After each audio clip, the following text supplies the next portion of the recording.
kaunting kalaman sa kasulatan. And hear from heaven and forgive the sin of your people Israel, and bring them back to the land you gave to their ancestors.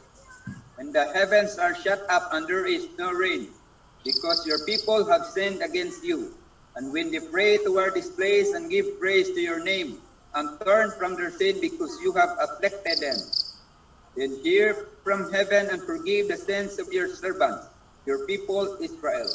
Teach them the right way to live and send rain on the land you give your people for an inheritance.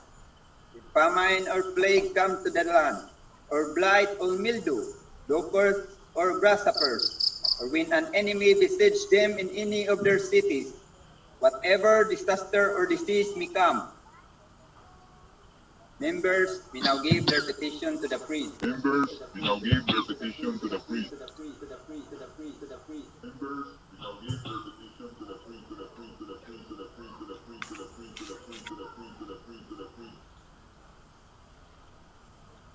So maliwanag po dyan na yun daw petition o prayer request bibigay doon sa priest.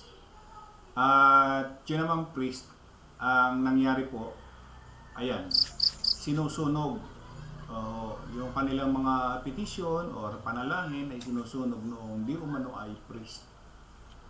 Ngayon, may itatanong lamang po ako doon sa mga Ukirian members. Ano po?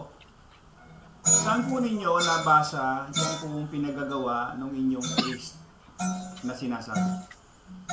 Hindi po ba pagka, katulad niyan, isasamang sinunog doon po sa apoy na yan, lumalabas yung petition nyo, sinunog din. So, maliwanag na, ano yan? Sino ang nagturo niyan? Turo ho ba yan ni YAHWH? O turo lamang ng mga ni Mr. Narrator? Ano? So, isang malaking kasinungalingan na gamitin mo yung pangalan ni YAHWH na hindi naman po niya ipinagawa yan doon sa kanyang bayang Israel. O, Mr. Narrator o Mr. OHC, pakibigay nga po yung talata na inyong sinundan. O, kung kayo po ay maka-Biblia na sinasabi nyo or makakasulatan, pakibigay po ninyo.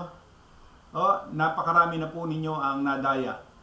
Ano po, dyan sa isang kasinungalingang yan. Ngayon, kung meron po kayong maibibigay na talata, base sa pinagagawa nyo, ilabas po ninyo. Ano po? Ayan. Kaunting kalaman sa kasulatan. Maraming pong salamat sa inyong lahat.